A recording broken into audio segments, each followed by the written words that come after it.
Vikramshila IAS coaching institute 14 बीघा Rishikesh physical geography कर रहे थे हम लोग। आज का टॉपिक है हमारा वायु राशि, वाताग्र व चक्रवात, यानी air mass, front end cyclone. Air mass, front end cyclone. सबसे पहले वायु राशि, एयर मास किसको कहते हैं?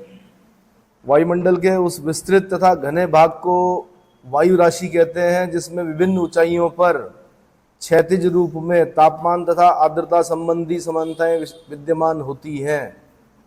वायु राशि से आप क्या समझते हैं? 20 शब्दों में लिखना है माना। क्या लिखोगे? वायुमंडल के उस विस्तृत तथा घने भाग को वायु राशि कहते हैं, यानी एयर मास कहते हैं, जिसमें विभिन्न ऊंचाइयों पर क्षैतिज रूप में, क्षैतिज बोलते हैं हॉरिजॉन्टल, क्षैतिज रूप में तापमान तथा आर्द्रता संबंधी समानताएं विद्यमान होती हैं। ये जिस मार्ग पर चलती हैं उसकी तापमान और आर्द्रता संबंधी दशाओं को परिमार्जित यानी मॉडिफाई करती हैं, वह स्वयं भी उनसे प्रभावित होती हैं। विश्व के विभिन्न भागों में मौसम के अधिकांश परिवर्तन विभिन्न वायु राशियों की क्रिया के प्रतिक्रिया एवं स्वयं उसके भीतर पाई जाने वाली प्रतिक्रिया के कारण होते हैं, जैसे वाताग्रों का निर्माण, वायुमंडलीय विक्षोभ। वायुमंडलीय विक्षोभ में चक्रवात और प्रतिचक्रवात आते हैं। ऊष्मा तथा आर्द्रता का एक स्थान से दूसरे स्थान तक स्थानांतरण और क्षेत्रीय मौसमी घटनाएं।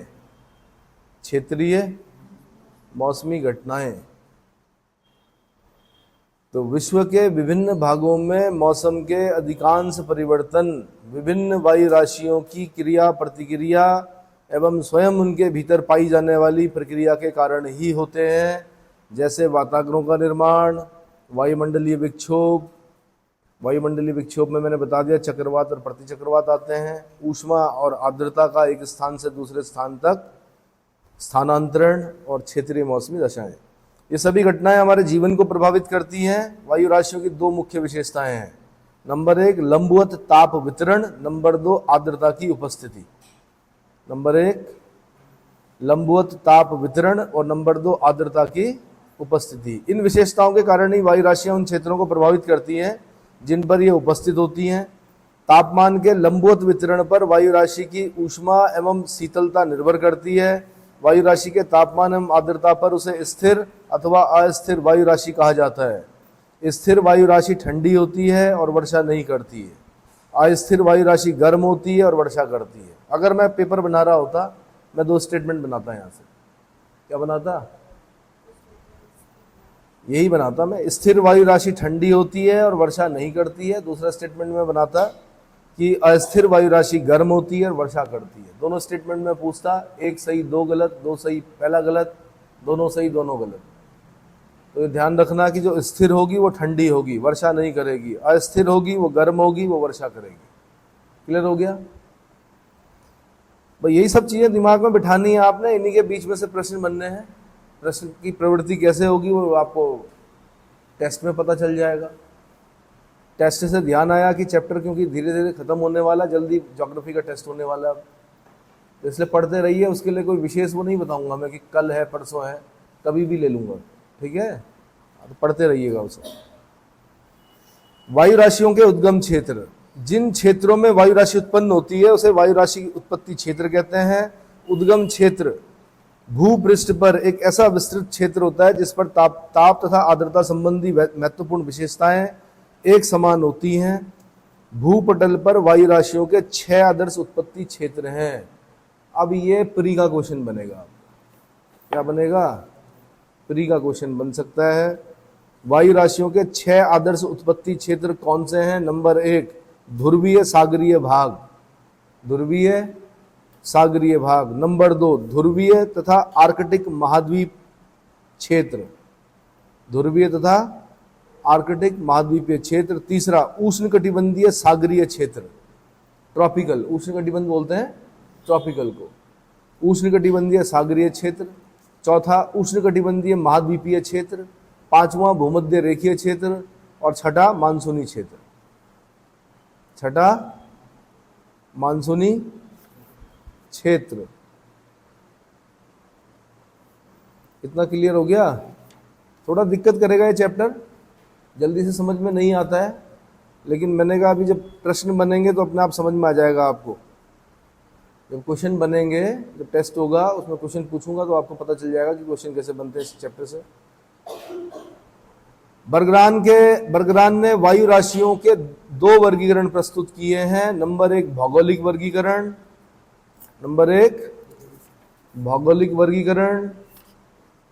भौगोलिक वर्गीकरण में ए नंबर पे आता है उष्णकटिबंधीय वायु राशि, टी, कैपिटल टी से डिनोट करते हैं उष्णकटिबंधीय वायु राशि। इसमें दो पार्ट आ गए आपके, एक महाद्वीपीय उष्णकटिबंधीय, इसको सीटी से डिनोट करते हैं, और एक महासागरीय उष्णकटिबंधीय, इसको एमटी से डिनोट करते हैं, कैपिटल एम कैपिटल टी।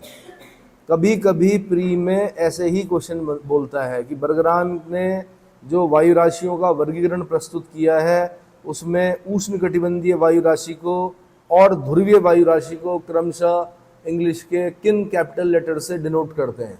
इतने से भी काम चल जाता है, क्योंकि उसने पहले भी प्रश्न पूछा है।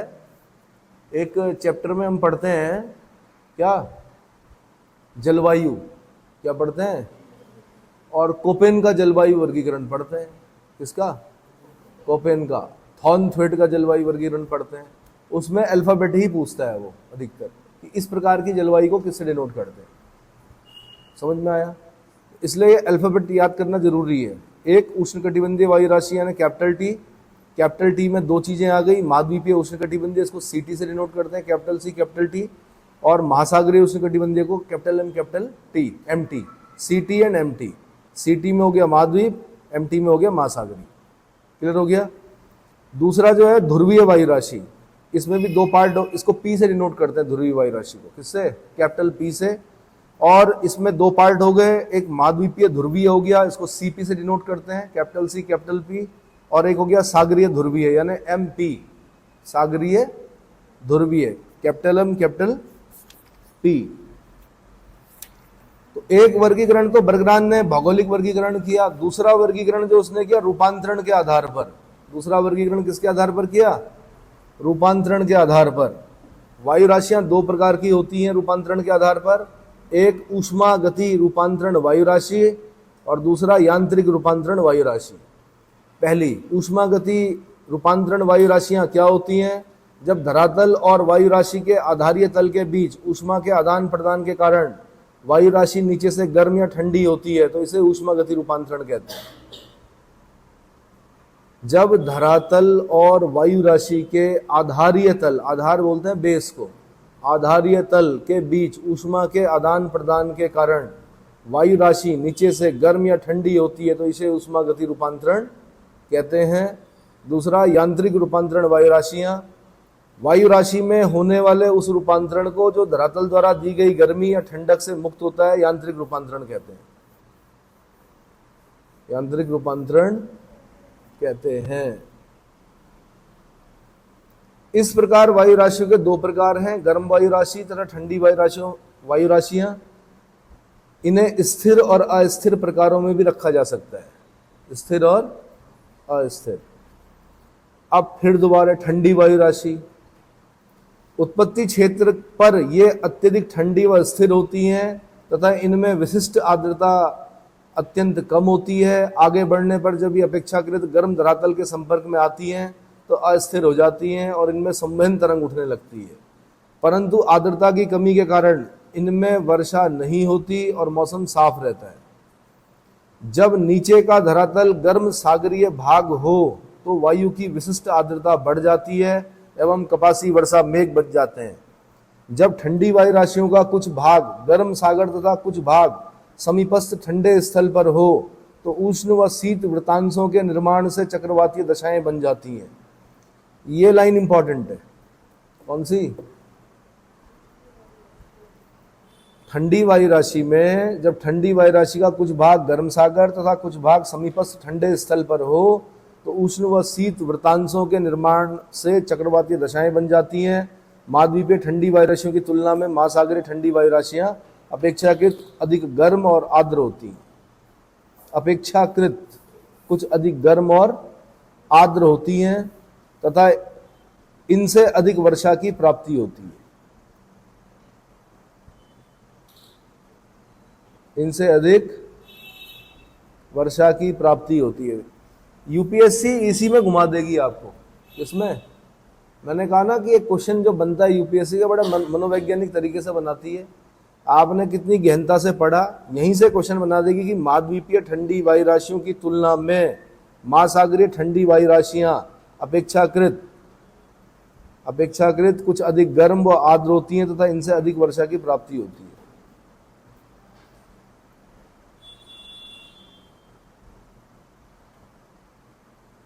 और आप यहीं पर इस ट्रैप में फंस जाओगे। अधिक गर्म, आर्द्रता तो ठीक है, लेकिन किसमें कि पानी के ऊपर वाली जो ठंडी वायु राशि है वो गर्म कैसे हो सकती है? पानी देर में गर्म होता है, देर में ठंडा होता है।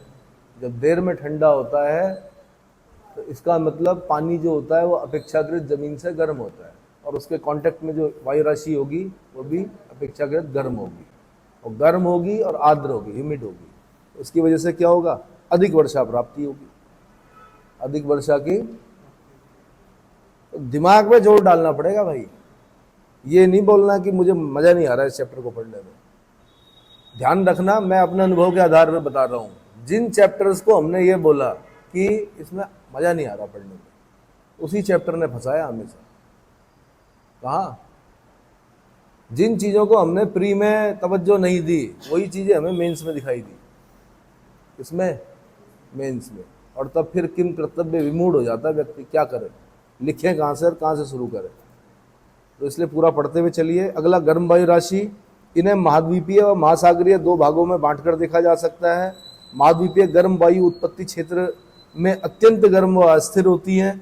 जब ये आगे बढ़ती हुई अपेक्षाकृत ठंडे धरातल के संपर्क में आती हैं तो गर्म व अस्थिर हो जाती हैं।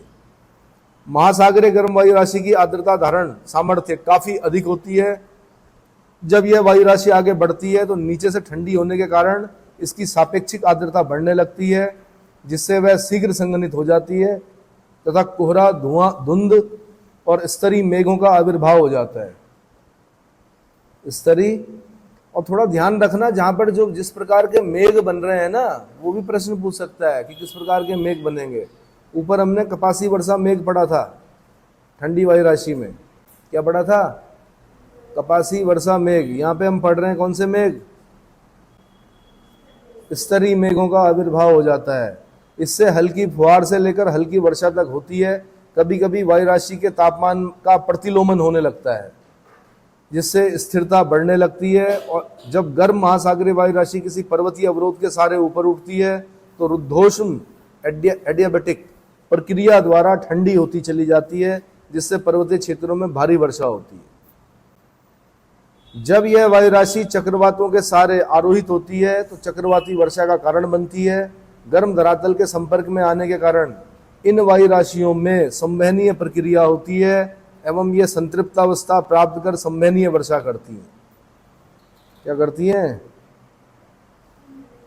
Convectional rainfall. गर्म शुष्क भागों के संपर्क में आने पर इन वायु राशियों की आर्द्रता में कमी आ जाती है, जिससे इनमें वर्षण की क्षमता का ह्रास हो जाता है। गर्म महाद्वीपीय वायु राशि जब सागरीय भागों से होकर गुजरती है तो उसका रूपांतरण महासागरीय गर्म वायु राशि में हो जाता है और इससे संबंधित विशेषताएं देखने को मिलती हैं। तो भाई वायु राशि को हम क्या करते हैं, जब हम भी करते थे ऐसा, जब हम साइक्लोन वाला चैप्टर पढ़ते थे तो फ्रंट को याद करते थे और उष्णकटिबंधीय चक्रवात पढ़ दिया, वातागरों के प्रकार पढ़ लिए, सब कुछ करते थे। वायु राशि को छोड़ते थे, मेंस में पकड़ती थी वायु राशि। क्या ठंडी वायु राशि से आप क्या समझते हैं? गर्म वायु राशि से आप क्या समझते हैं? तो आता छोटा है, ये तो काफ़ी ज़्यादा लिखा हुआ है। आता मैंने कहा छोटा है, 20 शब्द 50 शब्द और 50 शब्दों में लिखना है। तो मैंने कहा वहाँ पर एक ऐसी स्थिति उत्पन्न होती है कि लिखूँ क्या, कहाँ से शुरू करूँ? तो उसके लिए थोड़ा याद करना पड़ता है। पहले क्या करना पड़ता है? और अगर ये सब चीज़ें याद करके अगर आपको पद प्रतिष्ठा सम्मान प्राप्त हो रहा तो कर लो ना। चार्ल्स और बॉयल्स के नियम भी तो पढ़े आपने 10वीं में पास होने के लिए, समझ में आज तक नहीं आए होंगे। आर्किमिडीज के सिद्धांत है ना, पढ़े हैं कि नहीं पढ़े हैं? और बेंजीन का स्ट्रक्चर बनाया होगा, और क्या बोलते हैं, IUPAC नेम पढ़े होंगे। काहे पढ़े थे? क्यों पढ़े थे? पास होने के लिए। पास हो गए, पहुंच गए यहाँ, है ना। और क्या कर लिया? एम बना लिया कि अब तो आईएएस ही बनना है। तो भैया आईएएस बनना है तो यहाँ पे तो सारी चीजें क्या करनी है, क्या करनी है, ज्यादा दिमाग नहीं लगाना है कि जी ऐसा क्यों। उसने पूछना है, हमने लिखना है, इंटरव्यू देना है, प्री देना है, मेंस लिखना है, इंटरव्यू देना है, खत्म। बोलना कितना आसान है, नहीं? प्री देना है, मेंस देना है, इंटरव्यू देना है, खत्म। अपने आप चीजें आसान होंगी, शुरुआत तो करो। अब यहां से इंपॉर्टेंट हो जाता है वाताग्र एवं वाताग्र उत्पत्ति। वाताग्र एवं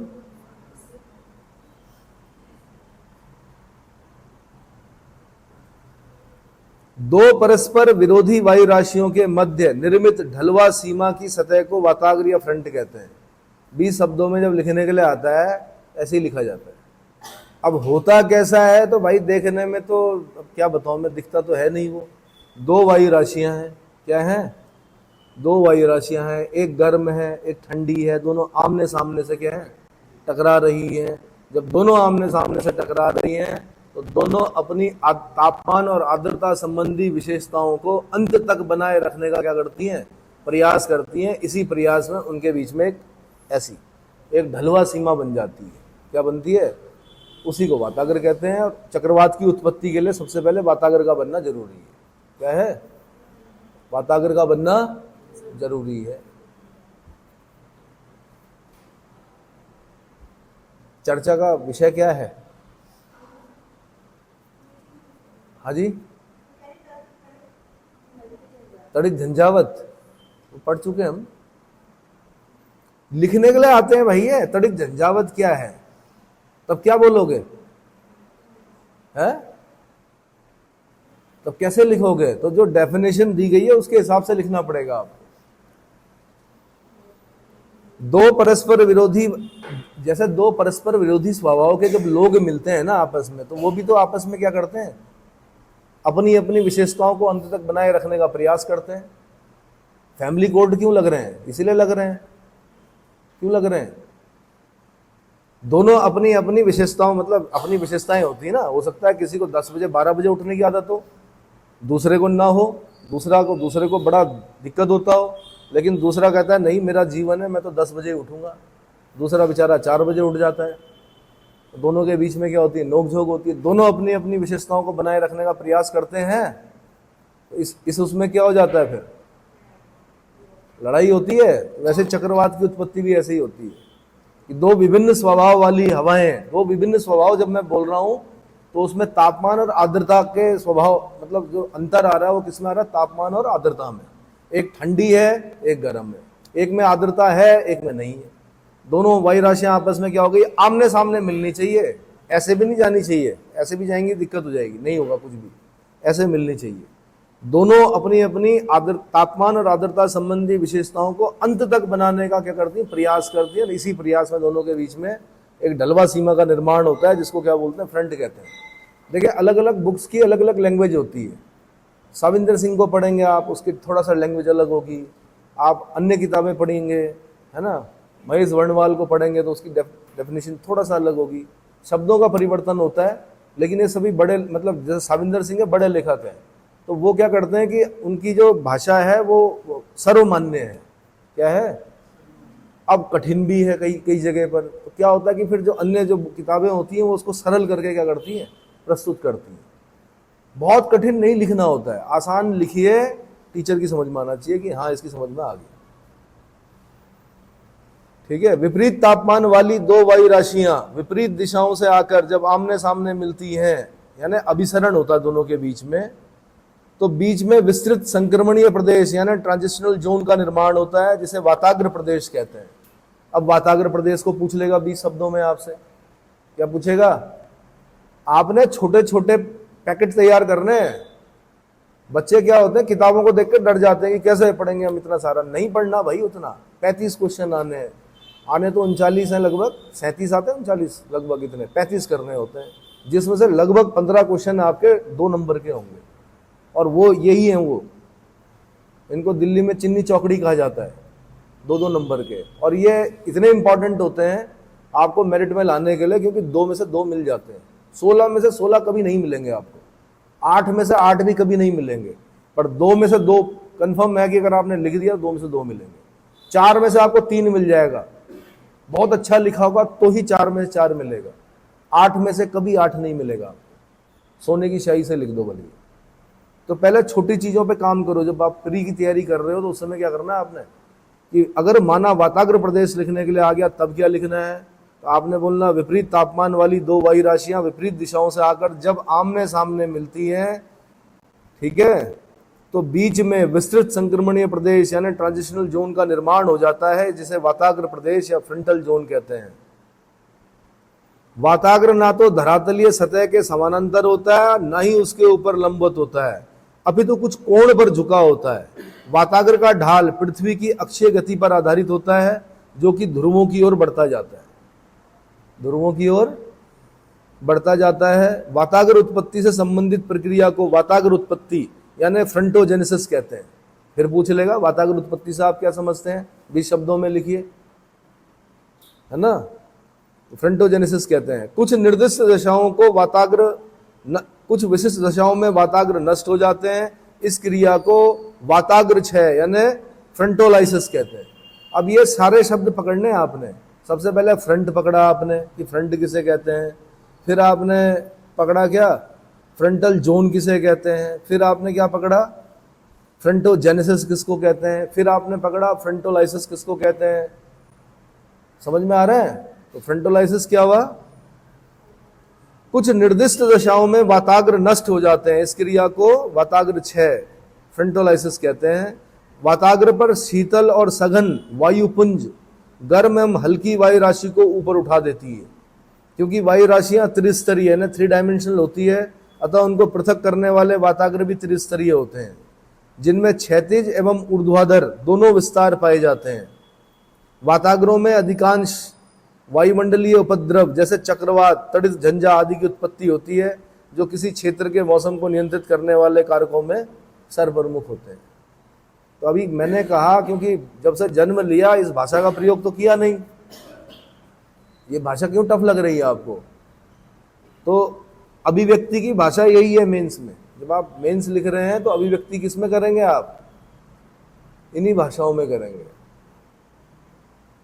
वाताग्र में अधिकांश वायुमंडलीय उपद्रवों, अब वायुमंडलीय उपद्रवों में क्या आते हैं, चक्रवात आता है, तड़ित झंझा आती है, इसकी उत्पत्ति होती है, जो किसी क्षेत्र के मौसम को नियंत्रित करने वाले कारकों में सर्वप्रमुख होते हैं। इतना क्लियर हो गया। ये मैंने कहा चैप्टर टफ है, एक बार में नहीं आएगा, बार बार पढ़ना पड़ेगा, याद करना पड़ेगा, बिना देखे लिखना पड़ेगा, छोटे छोटे पॉइंट बनाकर क्या करने पड़ेंगे। समझ में आ गया, ठीक। पवन प्रवाह क्रम, अगला टॉपिक है पवन प्रवाह क्रम। पीटरसन महोदय ने 4 प्रकार के पवन प्रवाह क्रम का उल्लेख किया है। सबसे पहले स्थानांतरणी प्रवाह यानी ट्रांसलेटरी सर्कुलेशन। ट्रांसलेटरी सर्कुलेशन से आप क्या समझते हैं, तो इसमें हवाएं क्षैतिज रूप में एक स्थान से दूसरे स्थान को एक ही दिशा में चलती है। इस प्रवाह के कारण तापमान में विपरीत दिशा नहीं उत्पन्न हो पाती, क्योंकि समताप रेखाएं समानांतर एवं एक दूसरे से दूर रहती हैं। इस प्रवाह में वाताग्र नहीं बन सकता, इस प्रवाह में वाताग्र नहीं बन सकता, ठीक है। दूसरा घूर्णन प्रवाह यानी रोटेटरी सर्कुलेशन। इसमें हवाएं चक्रवातीय या प्रतिचक्रवातीय रूप में चलती हैं तथा तापमान में विपरीत दशा बन जाती है, परंतु वाताग्र नहीं बन पाते, परंतु वाताग्र। फिर अभिसरण एवं अपसरण, convergence and divergence. Convergence and अभिसरण में हवाएं चारों तरफ से एक बिंदु पर मिलती हैं, जबकि अपसरण में एक केंद्र से चारों तरफ को प्रवाहित होती हैं। प्रथम स्थिति में तापमान की विपरीत स्थिति बन जाती है, परंतु एक केंद्र पर होती है, न कि एक रेखा के सहारे। वाताग्र के निर्माण के लिए एक रेखा के सहारे विपरीत तापमान होना चाहिए, यानी यहां भी काम नहीं बना। अगला है विरूपणी प्रवाह, पवन प्रवाह यानी डिफॉर्मेटरी सर्कुलेशन। अगला कौन सा है, डिफॉर्मेटरी सर्कुलेशन। इस तरह के पवन संचार में दो विपरीत तापमान वाली हवाएं एक दूसरे से मिलने पर एक रेखा के सहारे क्षैतिज दिशा में फैलती हैं। जिस रेखा के सहारे हवाएं बाहर की ओर फैलती हैं उसे बाह्य प्रवाह अक्षरेखा यानी एक्सिस ऑफ आउटफ्लो या एक्सिस ऑफ डायलेशन कहते हैं। दूसरे अक्ष को अंतः प्रवाह अक्ष यानी एक्सिस ऑफ इनफ्लो कहते हैं। यह अंतिम प्रवाह क्रम वाताग्र के निर्माण के लिए सबसे अधिक अनुकूल होता है। अब मेन चीज जो बनेगा वो क्वेश्चन पूछेगा आपका, वाताग्र के निर्माण के लिए सबसे अनुकूल जो प्रवाह पवन प्रवाह है वो कौन सा है? 4 ऑप्शन देगा। एक स्थानांतरणीय प्रवाह यानी ट्रांसलेटरी सर्कुलेशन, दूसरा देगा घूर्णन प्रवाह यानी रोटेटरी सर्कुलेशन, तीसरा देगा अभिसरण अपसरण कन्वर्जेंस एंड डाइवर्जेंस, और चौथा होगा विरूपणी पवन प्रवाह यानी डिफॉर्मेटरी सर्कुलेशन। और डिफॉर्मेटरी सर्कुलेशन ही आंसर है आपका। और इसमें आपने जब मेन माना पवन प्रवाह क्रम आपके पास लिखने के लिए आ गया तो आपको चित्र भी बनाने पड़ेंगे। चित्र दिख रहे हैं, एक में एरो बन रहे हैं, एक में, हाँ ये इस तरह से बनाना पड़ेगा आपको। उम्मीद है समझ में आ गया होगा इतना। अब है वाताग्र का वर्गीकरण, इसको लिख दो भाई, मेंस का क्वेश्चन है, मेंस का क्वेश्चन है वाताग्र का वर्गीकरण, फ्रंट का वर्गीकरण, क्लासिफिकेशन ऑफ फ्रंट। सबसे पहले विभिन्न विशेषताओं पर ये बता दूं मैं, विभिन्न विशेषताओं पर आधारित वाताग्र को 4 प्रकार में विभाजित किया जाता है। पहला वाताग्र हो गया उष्ण वाताग्र यानी वार्म फ्रंट। पहला वाताग्र क्या हो गया? Warm front. दूसरा हो गया शीत वाताग्र यानी कोल्ड फ्रंट। तीसरा हो गया अधिविष्ट वाताग्र यानी ऑक्लूडेड फ्रंट। चौथा हो गया स्थायी वाताग्र यानी स्टेशनरी फ्रंट। इन चारों के चित्र देख लीजिए। ये यूपीएससी का क्वेश्चन है जो 4th नंबर पे बताया मैंने आपको, अब 3rd नंबर पे ये यूपीएससी का क्वेश्चन है। उसने 4 चित्र बना के दिए, उसने कहा कौन सा वाताग्र है ये वाला, निम्नलिखित में से कौन अधिविष्ट वाताग्र है? तो आंसर क्या था? सी वाला। चित्र दिख रहा है? हाँ। अब देखिए भाई, मैं आपको चक्रवातीय क्षेत्रों में ले जाकर चक्रवात तो दिखा नहीं सकता। अब बच्चे सोचते हैं चक्रवात छोटा सा होता है। चक्रवातों के जो डायमीटर होते हैं वो कई किलोमीटरों में होते हैं। किसमें होते हैं? और एंटी साइक्लोन के डायमीटर और भी क्या 800 900 किलोमीटर डायमीटर वाले होते हैं। ऐसे तो समझ में आएगा नहीं, तो उसको जो थ्योरेटिकल आपने पढ़ना है तो आपको अपने कॉपी में लिख के समझाना है उसको कि होते कैसे हैं। ठीक है, सबसे पहले उष्ण वाताग्र, वार्म फ्रंट। जब वाताग्र के सहारे गर्म तथा हल्की वायु आक्रामक होती है, कौन? अब यहां पे ये याद करने वाली चीज है, यहां पर कौन आक्रामक है? गर्म तथा हल्की वायु। गर्म तथा हल्की वायु आक्रामक होती है तो ठंडी एवं भारी वायु के ऊपर तीव्रता से चढ़ती है। ठंडी और भारी वायु के ऊपर तीव्रता से चढ़ती है तो उसे उष्ण वाताग्र कहते हैं। उष्ण वाताग्रों का ढाल प्रायः 1:100 से 1:400 मध्य अक्षांशों में पाया जाता है। चित्र ऐसे बनाना है, एक तरफ आपने गर्म हवा बनानी है, एरो से डिनोट करना है। एक तरफ आपने क्या दिखानी है? ठंडी। और ठंडी वायु राशि के ऊपर, ठंडी वायु के ऊपर कौन चढ़ गया? गर्म। और उसके बीच में एक फ्रंट बना देना है। क्या बना देना है? दूसरा हो गया शीत वाताग्र यानी कोल्ड फ्रंट। जब ठंडी तथा भारी वायु आक्रामक होती है, अब यहाँ पे कौन आक्रामक है? ठंडी और भारी वायु।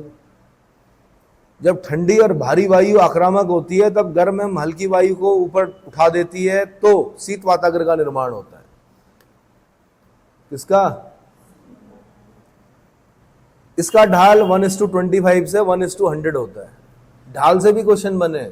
शीत वाताग्र का ढाल होता है इतने से इतना, उष्ण वाताग्र का ढाल होता है 1:100 से 1:400। 1:400 जो होता है मध्य अक्षांशों में। क्लियर हो गया? तीसरा जो है वो स्थायी वाताग्र यानी स्टेशनरी फ्रंट। जब दो विपरीत तीसरा अधिविष्ट वाताग्र अक्लूडेड फ्रंट। तीसरा क्या है? अधिविष्ट वाताग्र यानी अक्लूडेड फ्रंट। जब शीत वाताग्र तीव्र गति से चलकर उष्ण वाताग्र से मिल जाता है तो गर्म वायु का नीचे से संपर्क समाप्त हो जाता है, तो अधिविष्ट वातागर का निर्माण होता है। इस दशा में उत्पन्न मौसमी दशाओं में शीतल एवं उष्ण वातागरी मौसम का मिश्रण होता है। आपको पीसीएस में अधिविष्ट वातागर दिखेगा, ज्योग्राफी वाले पेपर में पूछेगा आपसे 50 शब्दों में, कितने में? हाँ, और आपको ये चित्र भी बनाना है। क्या करना है?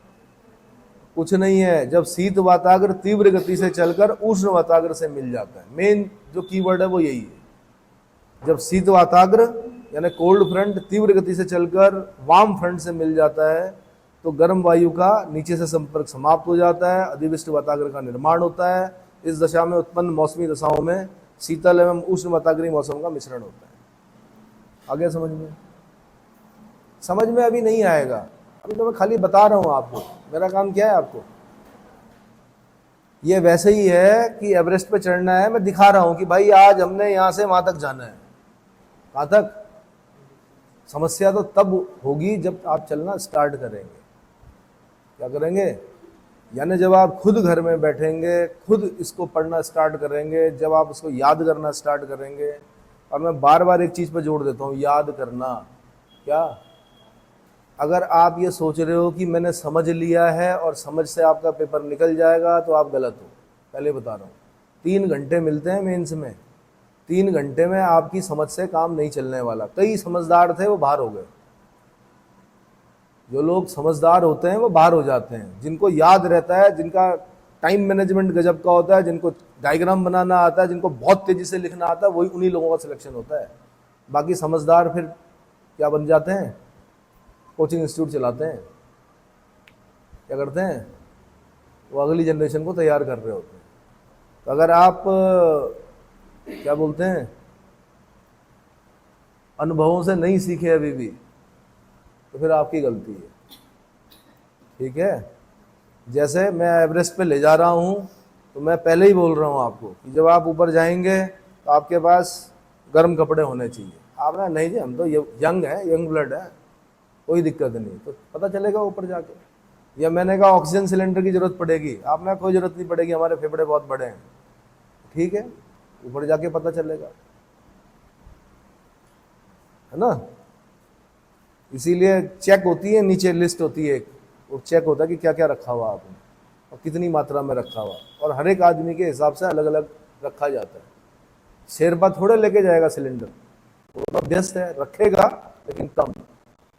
आप पहली बार चढ़ रहे हो, आपके लिए ज्यादा ऑक्सीजन चाहिए होगा। पहली बार पेपर देने जा रहे हो तो क्या होगा? खतरा उतना ही बड़ा होता है पहली बार पेपर देने में, क्योंकि आधी हार तो आपकी दिमाग से होती है ना।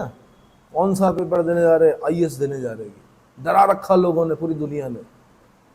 तैयारी अच्छी है आपकी, लेकिन आपको इतना डरा रखा कि पूछो मत। अब आप पेपर में गए और जैसे ही पहला पेपर आया, उसका पहला पेज आया, उसमें आपको पहले 4 क्वेश्चन नहीं आ रहे और आपके हाथ पैर वहीं पे क्या हो गए?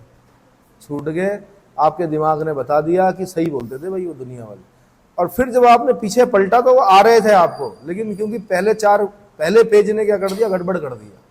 इसीलिए जब आप पेपर देने जाते हैं तो सबसे पहले सारे पूरा चेक करना चाहिए पीछे तक, और वहां से शुरू कीजिए। अगर आपको 27वां क्वेश्चन कंफर्म है तो पहला गोला उस पर लगाइए।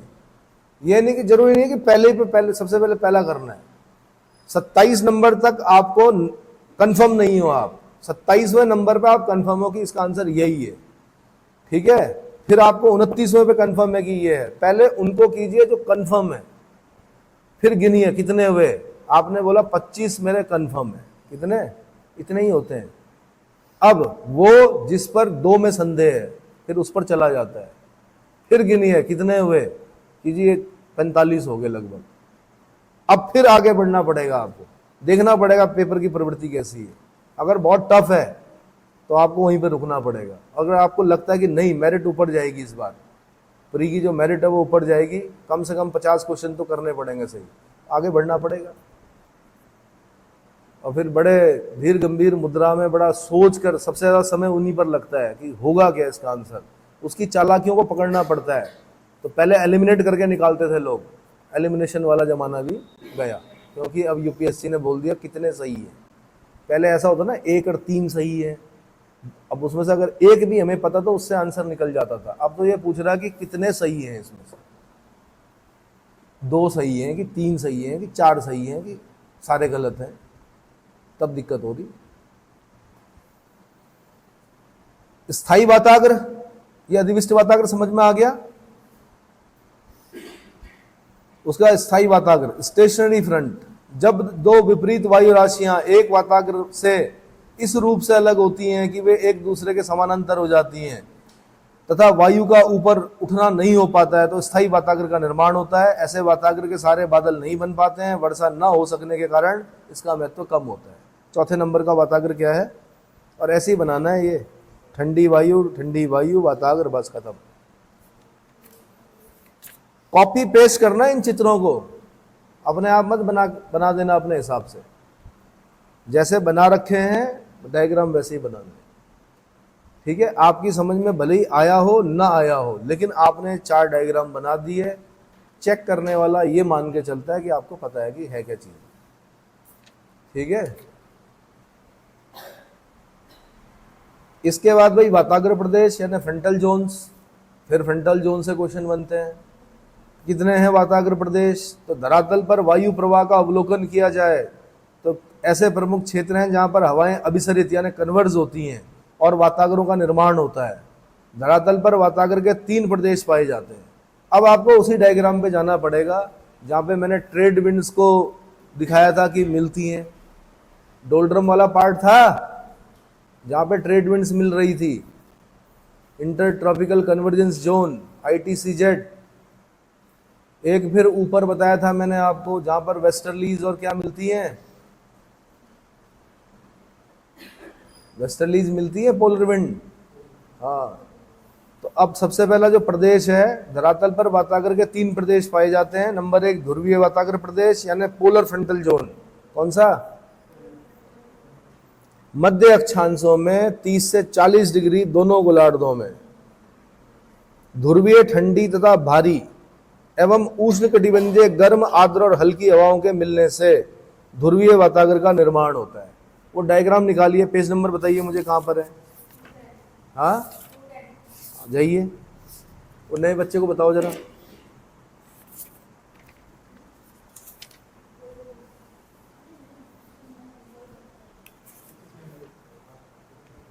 ये वाला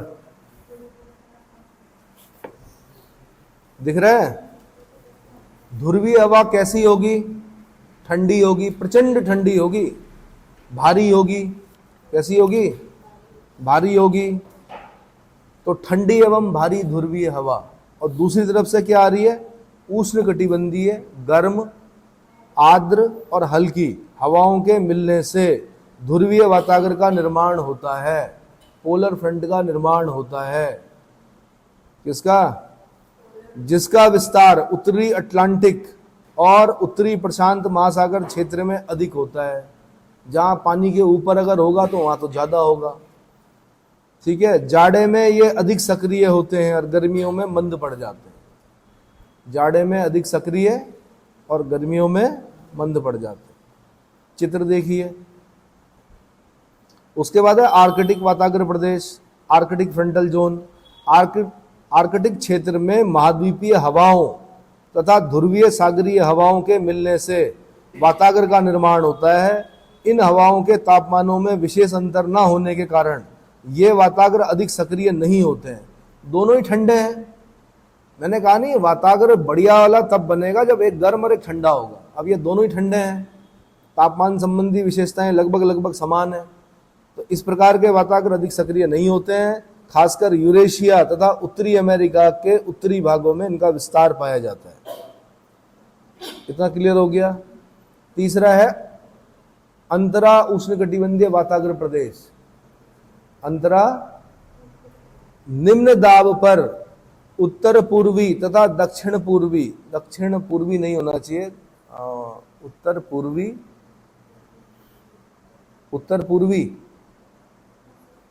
और दक्षिण पूर्वी, हाँ दक्षिण पूर्वी, उत्तर पूर्वी दक्षिण पूर्वी व्यापारिक हवाओं के मिलने से इस वाताग्र का निर्माण होता है। यहाँ पर व्यापारिक हवाओं के अभिसरण के कारण हवाएं ऊपर उठकर पर्याप्त वर्षा करती हैं। ये प्रदेश गर्मियों में उत्तर की ओर तथा जाड़े में दक्षिण की ओर सरकता है। ITCZ ऊपर खिसकेगा तो ये भी क्षेत्र जो अंतरा उष्णकटिबंधीय वाताग्र प्रदेश है ये भी ऊपर खिसकेगा। सूर्य के दक्षिणायन में ये नीचे खिसकेगा। सूर्य का उत्तरायण मतलब जब सूर्य कर्क रेखा की तरफ जा रहा होगा, मतलब किरणें जा रही होंगी, तो ये क्षेत्र ऊपर की तरफ जाएगा, और जब सूर्य मकर रेखा की तरफ जा रहा होगा तो ये क्षेत्र नीचे की ओर खिसक जाएगा। तो वाताग्र प्रदेश से अगर मैं क्वेश्चन बनाता तो 125 शब्दों में 8 नंबर का एक क्वेश्चन बनाता। अगर आप एज इट इज जैसा मैंने बताया है और थोड़ा कटिंग करके 125 शब्दों में अगर आप ऐसा लिख देंगे तो मान के चलना कि 8 में से 7 नंबर कहीं नहीं गए। कितने? बाकी प्री में क्वेश्चन बनेगा कि ध्रुवीय वाताग्र प्रदेशों में कौन शामिल नहीं है। पहला ऑप्शन देगा ध्रुवीय वाताग्र प्रदेश, दूसरा देगा आर्कटिक वाताग्र प्रदेश, तीसरा देगा अंतरा उष्णकटिबंधीय वाताग्र प्रदेश, ठीक है, और चौथा दे देगा भूमध्य सागरीय वाताग्र प्रदेश। अब भूमध्य सागरीय वाताग्र प्रदेश नहीं है, वो 4 ऑप्शन देगा ना, तो क्या होता है कि हाजी तो ढूंढना पड़ता है कौन सा। तो आपने नाम से याद करना है, ध्रुवीय, आर्कटिक और अंतरा उष्णकटिबंधीय।